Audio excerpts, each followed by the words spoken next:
Narito na naman tayo para sa isang napaka-sweet at nakakakilig na love story nila Kalingap Edu at Ate Viancy. Una mo ay aking makilala at kung ano ako'y Para sa pagpapatuloy ng ating love story ay dinayo ni Kalingap Edu si Ate Viancy kahit na sobrang layo ng bahay nito sa kanya para lamang i-take out sa isang date. At pinaalam niya si Ate Viancy at nakakatuwa dahil pumayag din naman ang mama ni Ate Viancy na sumama siya kay Kalingap Edu. Bakit nga ba siya niyaya ni Kalingap Edu na makipag-date noong araw na yon? Simple lamang dahil gusto daw ni Kalingap Edu na makapag-unwind muna si Viancy dahil nga na-stress siya sa dumaang mga bagyo at mga schoolworks nito sa kanilang paaralan.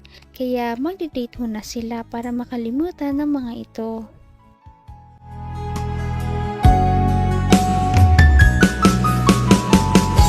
ang nais ko lang. Madami ka pang dapat gawin. Ay, wala yun. Yun pag ano na yan. Okay lang yun kahit pa mag-ganon ako. May oras ako para sa'yo. Saka kung hindi naman talaga kaya, pwede ko namang itigil yung ginagawa ko eh. Alam mo yun. Isa pa. Nangako naman ako sa'yo, di ba? Tanda mo pa. Nahihintayin kita.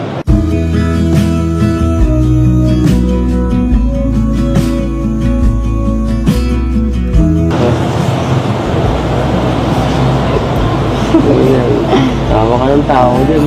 Kanina ka pa pinagtawanan mo ako. Seryoso ako ah. Seryoso din naman ako Seryoso ba yan?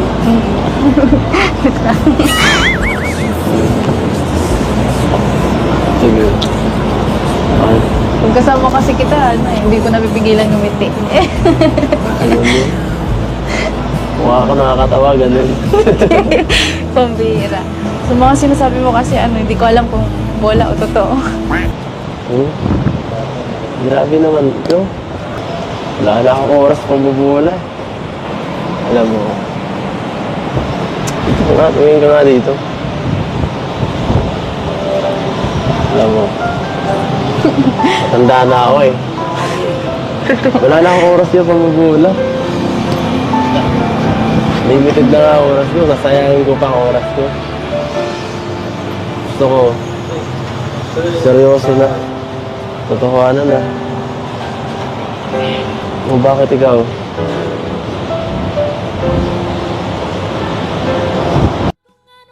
Dito natin mararamdaman kung gaano kasincere ang nararamdaman ni Kalingap Edu kay Ate Viancy dahil kahit na may trabaho ito at marami siyang mga beneficiaries na tinutulungan at binibisita ay syempre hindi niya nakakalimutan na bigyan ng oras si Ate Viancy at dahil dito ay kinilig ang dalaga. Eh di...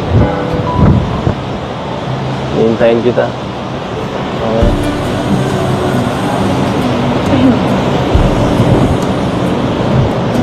Sa'yo naman yun. Sige. Sabi mo eh. Pero... Sana naman. Bigyan mo ko kahit konting sign para... Mas tumibay naman yung loob ko. Kasi minsan... Nakakapanghina eh.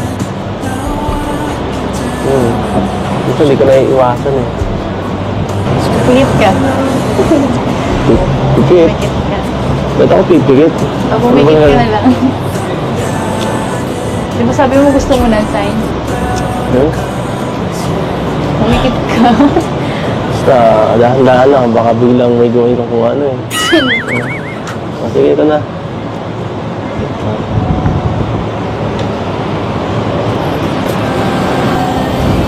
Anong gagawin mo? Cause baby you stayed on the ground while I was Yung order mo! Ay, nako! Inom mo na kasi yung nag-vet, wala ko pagkain eh. Oo, pagkain mo. Hira ka naman. Pasensya na kasi oh. May sasabihin sa akin si Biancy yata eh. Tumarang ka naman sa daan, walang hiya ka. Ano ba yun? Ako ko sa'yo, tumatalsik yung laway mo. Sabi na nga din. Ayun na po yung sign. Yun na yung sign. Anong sign ba yan? Ano bang ginawa mo?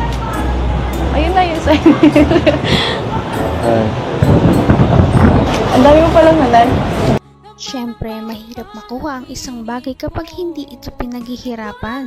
Kaya sabi ni Kalingap Edu ay hihintayin niya talaga si Ate Fiancy kahit na anong mangyari.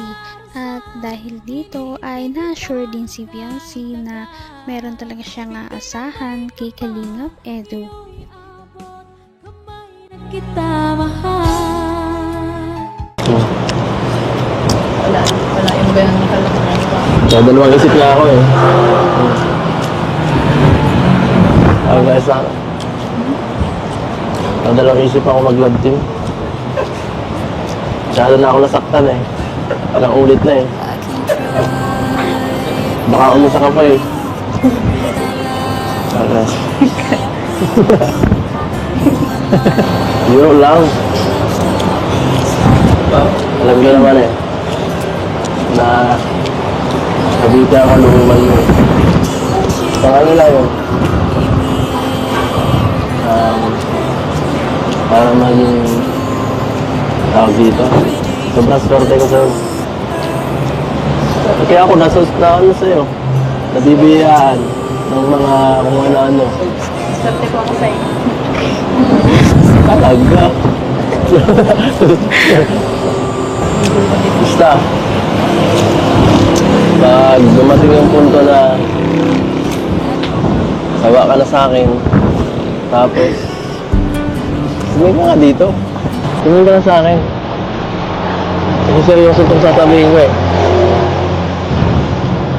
Wala nga, kapag dumating yung araw na sawa ka na sa akin, yan, tapos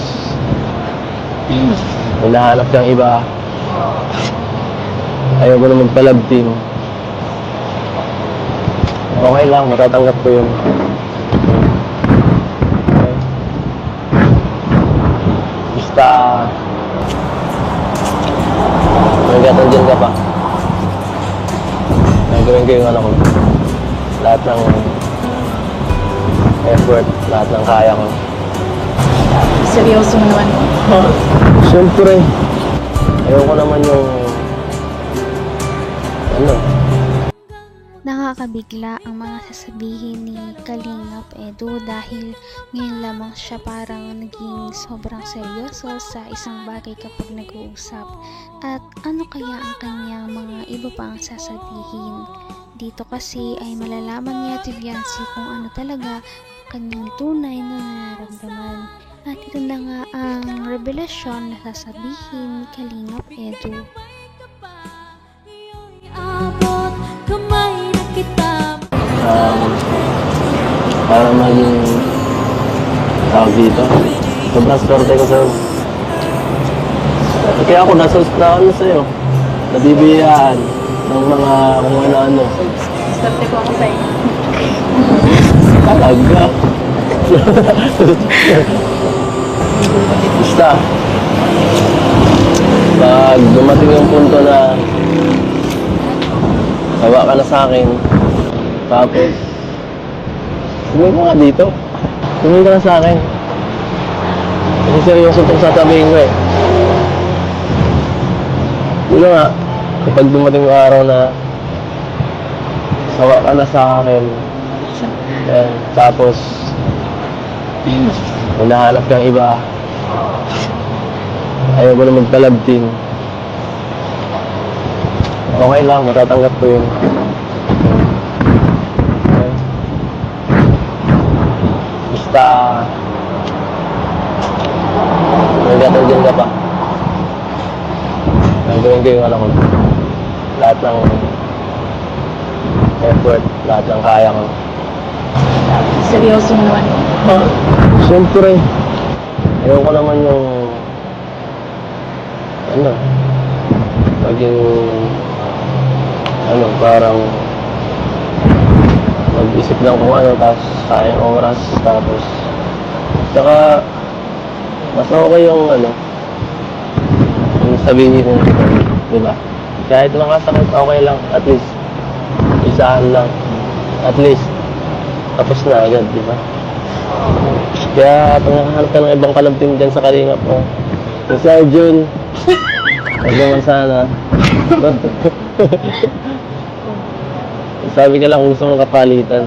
Kung nakaawa ka Dito natin makikita kung gaano talaga kaseryoso si Kalingap Edu, dahil kahit na meron na ngang ibang magustuhan man si Ate Viancy sa future, ay talagang okay lang sa kanya basta masaya si Ate Viancy. Ngunit hindi naman natin alam kung mangyayari talaga yon, dahil napakalakas ng kanilang chemistry at mukhang gusto din naman siya ni Ate Viancy. Napakasweet talaga nila at napakabait ng tambalang ito, kaya maraming sumusuporta. Kaya naman, sana ipatuloy natin silang suportahan at mahalin si Viancy, si Kalingap Edu at ang Kalingap team. Yan lamang at maraming salamat sa panonood. Abangan natin kung magkakatuluyan ba talaga si Kalingap Edu at Viancy. Hanggang sa muli. Bye! Ngayon'y abot